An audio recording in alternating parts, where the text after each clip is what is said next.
부천동안교회는 올해 이제 40주년의 해를 맞이하게 되었습니다. 40이라는 나이는 우리 한국 사회에서는 불혹의 나이라고 합니다. 안정기에 접었다는 뜻이죠. 별로 웬만한 일에 미혹되지 않는 나이입니다.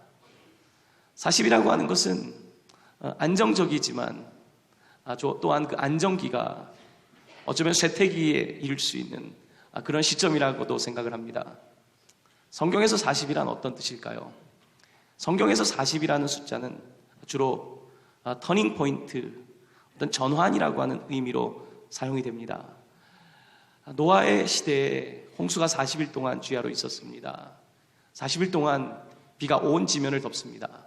그리고 하나님께서는 40일 지나고 노아의 가정을 통해서 새로운 역사를 이루십니다. 이것이 40이라는 숫자의 의미입니다. 이스라엘 백성은 출애굽을 하고 40년 동안 광야 생활을 했습니다. 그리고 이제 요단강을 지나 가나안 땅, 약속의 땅으로 나아갑니다. 40이란 또 다른 어떤 역사적 국면을 말하는 터닝 포인트, 전환이 되는 것입니다. 오늘 본문을 통해서 우리는 요단강을 지나야 가야 되는 여호수아 세대에 대해서 생각해 보아야 합니다. 여호수아 세대는 어떤 세대였을까요? 모세와 함께 했던, 출애굽을 했던 사람들은 모두 광야에서 죽었지요. 이제 이 여호수아 세대는 새로운 세대입니다. 젊은 세대입니다. 40대 이하의 세대들입니다. 이 세대들이 일어납니다. 이들은 애굽을 경험하지 않았던 사람인데요, 이들은 세상 물정은 잘 모를지 몰라도 하나님에 대해서는 참 많이 알았던 사람들입니다. 40년 동안 이 광야 생활을 통해서 하나님의 임재를 경험했던 이 여호수아 세대가 굉장히 용감하게 세상을 바뀌기 시작하는데요, 여러분, 죄송한 이야기지만 여러분 40이 넘으면 생각이 많이 정체되지 않습니까? 변화를 거부하지 않습니까? 변화를 거부하게 되면 새로운 역사를 쓸 수는 없는 거거든요. 여호수아 세대는 젊은 세대입니다. 이들이 역사의 놀라운 분수령을 넘습니다. 여러분, 이들에게 무엇이 있었겠습니까? 이들은 어떻게 보면 인생 경험으로는 아마추어들입니다. 하지만 이 아마추어들이 사고를 내는데 이들은 신앙으로 똘똘 뭉쳐 여리고 성을 함락시키고 이 가나안 땅을 점령하는 일을 하게 됩니다. 이들에게 있었던 것은 무엇이었을까요? 선배 신앙인들에게 없었던 것, 선배 신앙인들이 감당하지 못했던 것들을 감당했던 것은 무엇일까요? 바로 그것은 하나님의 영이 그들 가운데 있었다는 것입니다. 모세는 여호수아에게 특별히 그 모습을 보았습니다. 민수기 27장 18절은 이렇게 기록하고 있습니다. 저와 함께 한번 한 목소리로 봉독하겠습니다. 여호와께서 모세에게 이르시되 눈의 아들 여호수아는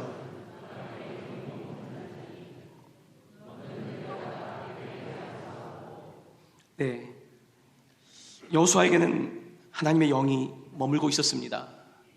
이 여호수아가 다음 세대를 이끕니다. 하나님의 영이 있는 그가 이들을 이끌고 나가는데 하나님은 여호수아에게 이렇게 말씀하십니다. 오늘 읽었던 본문의 3절 말씀입니다. 너희 발바닥으로 밟는 곳은 모두 내가 너희에게 주었노니. 이 문장에서 여러분이 동그라미를 크게 쳐야 되는 곳은 주었노니라고 하는 동사입니다.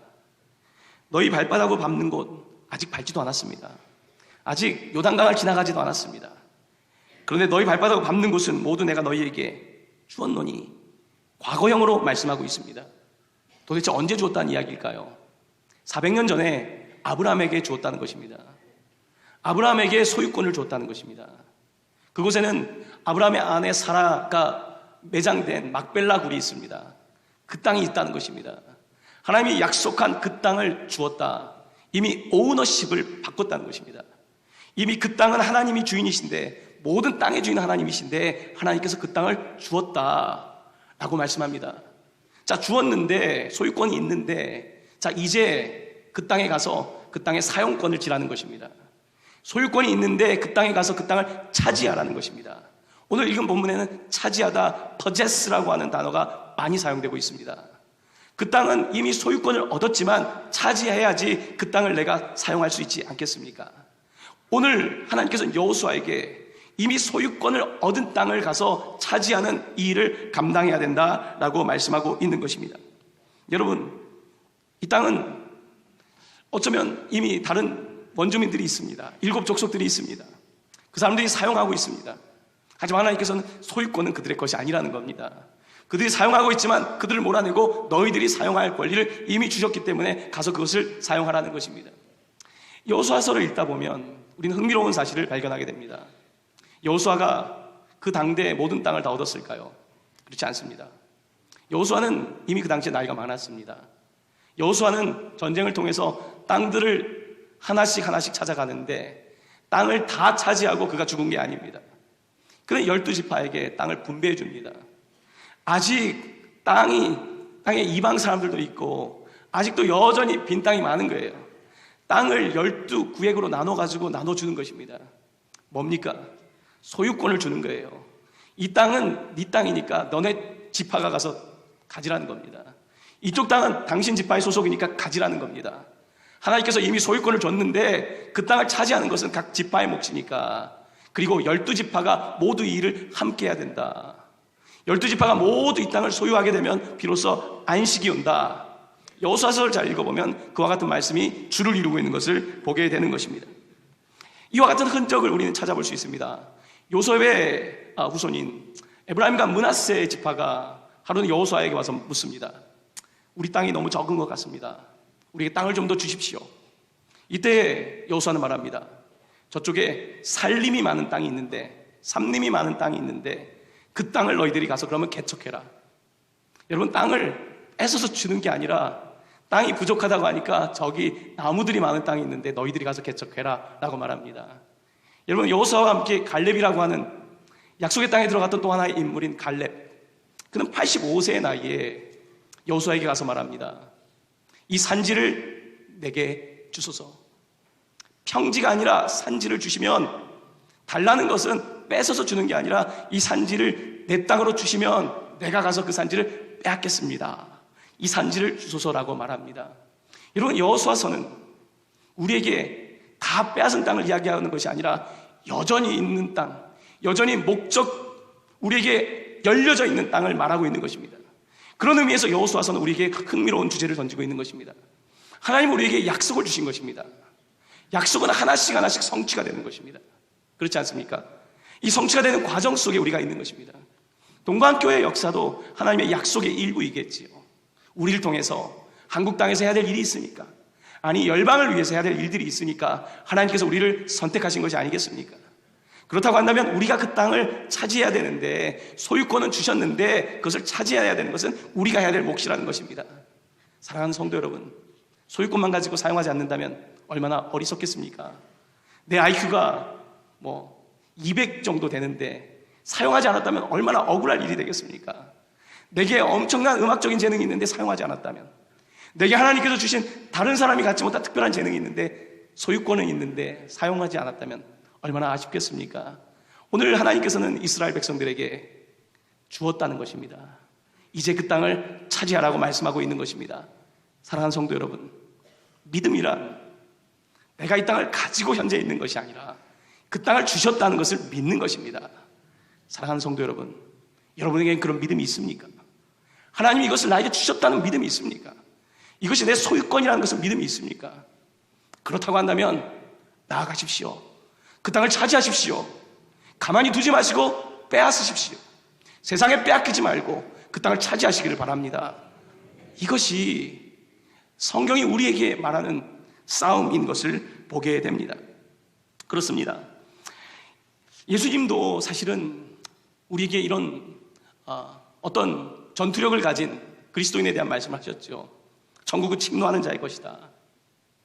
예수님은 이 땅에 착한 사람 만들러 온 거 아닙니다. 여러분, 어떤 사람들은 기독교가 착한 사람을 만들어야 된다고 생각하는 경향이 있습니다. 기독교의 목적은 착한 사람 만드는 게 아닙니다. 혹시 여러분 여기 내가 착하지 않다 생각하는 분들 좀 위로를 얻으시기 바랍니다. 기독교의 목적은 착한 사람 아니에요. 기독교의 목적은 구원받은 백성인 것입니다. 구원받은 백성이 이 구원의 소식을 전하는 것, 다른 사람도 구원받게 하는 것, 하나님의 나라가 우리 가운데 오게 하는 것, 이것이 우리의 목적이지 못되게 살라는 뜻이 아니라 착한 사람 되는 것이 기독교의 목적이라고 생각하는 것은 성경에 대한 올바른 이해가 아닐 것입니다. 예수님께서는 이 일을 위해서 강권하여 사람을 데려다가 내 집을 채우라고 말씀하셨습니다. 이것이 하나님의 생각입니다. 여러분, 강권하지 않고 되는 게 있습니까?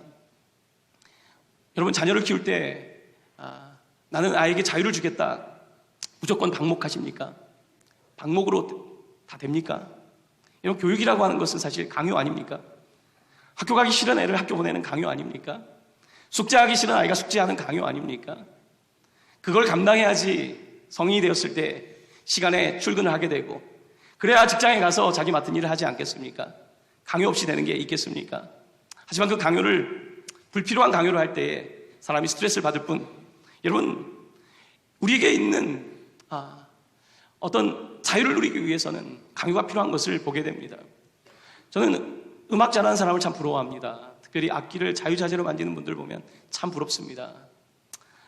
여러분, 악기를 자유자재로 만들기까지 얼마나 부모가 강요했겠습니까? 물론 자연스럽게 태어난 애도 있다고 하지만 얼마나 노력했겠습니까? 낑낑대면서 배웠던 그게 나중에 자유를 주는 거 아니겠습니까? 여러분, 진짜 자유는 훈련에서 옵니다. 훈련하지 않은 사람은 자유를 누릴 수가 없습니다. 운동선수가 되는데도 훈련이 있기 때문에 경기장에서 자유로운 몸동작이 나오는 것이고요. 음악도 마찬가지이고 신앙도 마찬가지입니다. 훈련이 있기 때문에, 영적인 훈련이 있기 때문에 이와 같은 세상과의 싸움에서 절대 중심을 잃어버리지 않는 이와 같은 신앙생활을 할 수 있는 것입니다. 오늘 여호수아는 이스라엘 백성들에게 이야기합니다. 이제 우리가 강을 건너가야 된다. 이제 우리는 그 땅을 차지해야 된다라고 선포하고 있는 것입니다. 자, 그런데 이스라엘 백성들은 두려울 수 있습니다. 왜냐하면 이 7 족속들은, 이 원주민들은 이미 철기를 가지고 있고 나름대로 그 땅에 정착한 지가 오래됐거든요. 근데 낯선 이방인들이 가서 그 땅을 차지한다는 것이 얼마나 어렵겠습니까? 자, 그러면 도대체 이스라엘은 무엇으로 그 땅을 차지하겠습니까? 오늘 말씀 우리에게 강하고 담대하라는 말씀을 3번이나 하고 있는 것을 보게 됩니다. 자, 어떻게 차지할 것인가? 너무 단순한 이야기처럼 보입니다. 강하고 담대하라. 2번째 말씀하실 때는 오직 강하고 극히 담대하라. 맥시멈, 강하고 담대한데 그냥 웬만큼이 아니라 맥시멈의 용기를 내라. 목숨을 걸고 용기를 내면 그 땅이 너의 것이 될 것이다. 왜냐하면 소유권을 줬기 때문에 반드시 차지하게 되는데 맥시멈의 용기를 가지고 나아가야 된다라고 말씀하고 있는 것입니다. 여러분, 작년에 베스트셀러들 가운데서 미움받을 용기란 책이 베스트셀러가 됐었지요. 미움받을 용기. 그 책은 우리 시대의 문제를 제목에서 잘 만든 것 같습니다. 미움받을 용기가 없다는 것이 우리 시대 문제 아닙니까? 여러분, 우리가 요즘 얼마나 많이 압니까? 너무 많은 정보를 가지고 있는데 정보를 많이 갖다 보니까 이제 용기가 없는 거예요. 아는 게 많아지면 용기가 줄거든요. 너무 많이 알다 보니까 용기가 줄어버린 거예요. 요즘 심지어 용기가 너무 없고, 그래서 이 결정을 못하는 세대라 그러지 않습니까? 그래서 작년에 또 유행했던 키워드 중에 하나가 결정장애란 말 아닙니까? 결정장애. 이 결정장애인 사람들을 위한 스마트폰에 앱이 만들어졌죠. 여러 가지 앱이 있습니다. 이제 스마트폰에 들어가서 결정을 못하면 물어보면 돼요. 계속해서 만나야 됩니까? 헤어져야 됩니까? 그러면 누가 대답을 해줘요. 그 인간 그냥 헤어지세요. 아, 헤어져야 되는구나. 아, 이런 벨트가 나왔는데 이거를 사야 될까요? 말아야 될까요? 그 벨트요? 써봤더니 별로예요. 사지 마세요. 다 결정해 주는 거예요. 식당 중에도요, 워낙 요즘은 결정 못하는 사람들이 많은지 메뉴판 없는 식당도 있다고 합니다. 그냥 요리사가 주는 대로 먹는 거예요. 여러분, 결정장애가 심해도 너무 심하죠. 어쩌면 우리 시대의 모습이 아니겠습니까? 뭔가 용기를 내서 가기보다는 너무 많은 고려와 생각을 하는 거죠. 실수하지 않는 건 좋은데 실수를 두려워하는 것은 문제가 아니겠습니까? 미움받을 용기라는 책에서 저자는 이와 같은 우리의 문제를 프로이트 심리학의 문제로 이야기합니다. 프로이트의 심리학은 결정론이라고 하는 세계관을 깔고 있거든요. 과거의 트라우마가, 과거의 상처가 내 현재를 결정한다는 식의 이론입니다. 과거의 아픔이 현재 나를 만든다. 이렇게 이해하다 보니까 내가 설명이 되는 거예요. 난 이래서 못해요. 난 이래서 할 수 없어요. 나는 과거에 이렇게 아팠던 사람이에요. 이게 프로이트식의 이론이라고 한다면 저자는 아들러라고 하는 새로운 심리학적 이론을 가지고 와서 이렇게 말합니다. 아니다. 과거가 현재를 만들고 있는 것이 아니라 미래를 향한 용기가 없기 때문에 지금 내가 못해요, 할 수 없어요 라고 말하는 것이다. 전혀 다른 시간관을 가지고 인간의 심리와 인간의 살아가는 인생을 설명하고 있는 것입니다. 여러분의 인생은 얼만큼 과거에 대해 결정되어 있습니까? 여러분, 과거에 어려웠던 과거요, 그것이 우리의 삶을 이렇게 만듭니까? 그렇게 따지면 한국의 역사는 어떤 겁니까? 어려웠는데 왜 그렇습니까? 아니죠.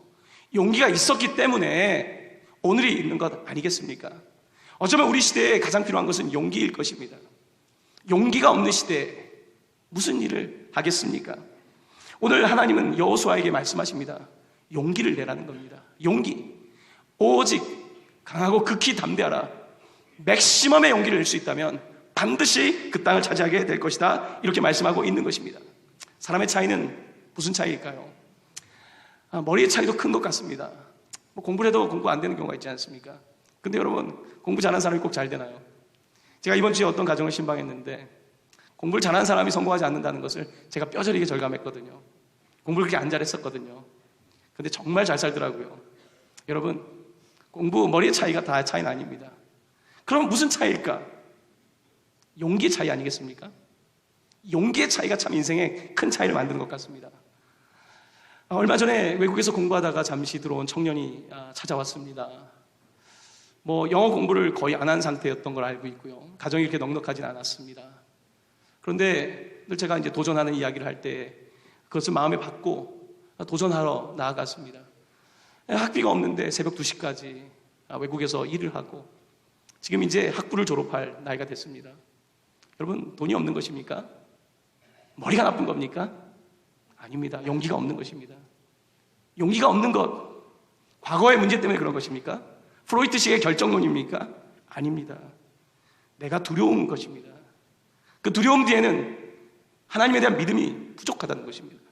그렇기 때문에 용기를 내지 못하는 것, 이것이 우리가 갖고 있는 실제적인 문제가 아닙니까? 이런저런 핑계를 댈 수 있지만 우리에게 가장 부족한 것은 용기입니다. 이렇게 말하고 있는 저 자신도 때때로 저에게 용기가 없음을 느낍니다. 저도 기도 제목입니다. 하나님, 제게 용기를 주십시오. 사람들이 저를 보고 따라올 수 있을 만큼 제가 용기를 내야 되지 않겠습니까?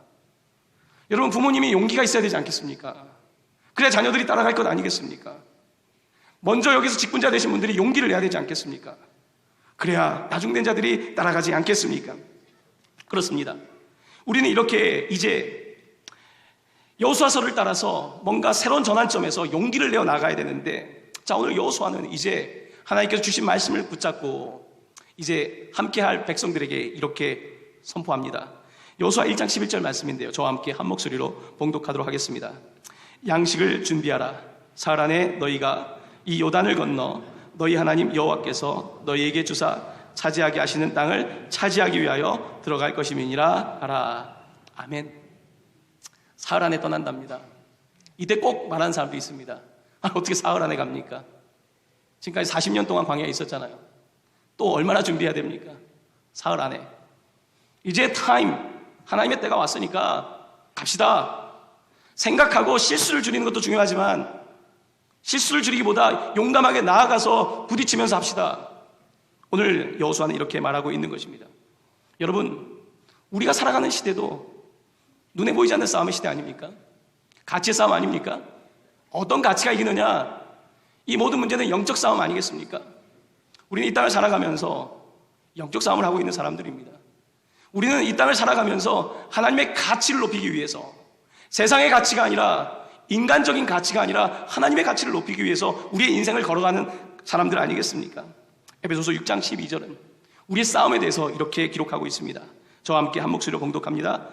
우리의 씨름은 혈과 육을 상대하는 것이 아니요 통치자들과 권세들과 이 어둠의 세상 주관자들과 하늘에 있는 악의 영들을 상대함이라. 아멘. 그렇습니다. 우리에게 싸움이 있습니다.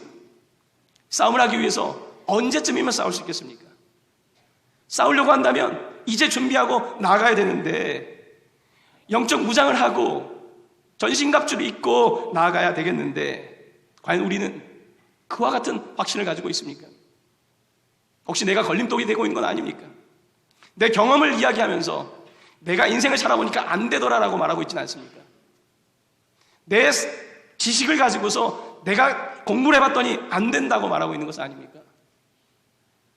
여러분, 우리에게 필요한 것은 무엇입니까? 우리에게 필요한 것은 하나님의 영입니다. 하나님의 영이 우리 가운데 있을 때에 나 자신을 초월할 수 있는, 우리의 한계를 초월할 수 있는 하나님의 능력이 임하고, 그리고 그 사람들을 통해서 하나님의 역사가 나타나는 것 아니겠습니까? 사랑하는 성도 여러분, 2016년도가 시작되면서 많은 뉴스를 읽으면 어떻습니까? 정부가 여러분에게 정보를, 머리를 크게 해주지만 나가야 될 방향을 정확하게 제시해 주던가요? 이와 같은 문제들은 단순한 사회 경제학적인 문제만이 아니라 영적인 문제라는 것을 여러분 아셔야 합니다. 영적인 문제를 내가 반드시 짚고 내 안에 있는 근본적인 문제를 내가 바라보고 그 문제를 하나님께 내어놓고 나아가는 이 용기 없이 내 인생의 변화를 추구한다는 것은 불가능한 일이라는 말씀입니다. 올 한 해는 원숭이 해라고 하지요. 2016년도 트렌드에 대해서 말하고 있는 서울대 김난도 교수를 중심으로 해마다 나오는 책이 있지 않습니까? 2016년도 트렌드, 원숭이의 트렌드는 뭘까? 키워드를 이렇게 잡았더라고요. 멍키바. 멍키바가 뭔지 아십니까? 아이들 초등학교 가면 이렇게 철봉 하나씩 붙잡고 가는 원숭이, 멍키바라고 합니다. 이 멍키바, 원숭이처럼 한 걸음씩 나가자는 거예요. 근데 한 가지 주의점을 붙이더라고요. 원숭이도 나무에서 떨어질 때가 있다. 그래서 멍키 비즈니스라고 말하면, 멍키 비즈니스는 별로 똑똑하지 못한 사업을 멍키 비즈니스라고 합니다. 잘못된 투자, 어리석은 비즈니스는 멍키 비즈니스가 되고 맙니다. 멍키에게는 양면성이 있습니다. 아주 지혜로운, 인간의 지능을 가장 많이 닮은 이 멍키, 하지만 멍청이 멍키도 될 수 있는 것입니다.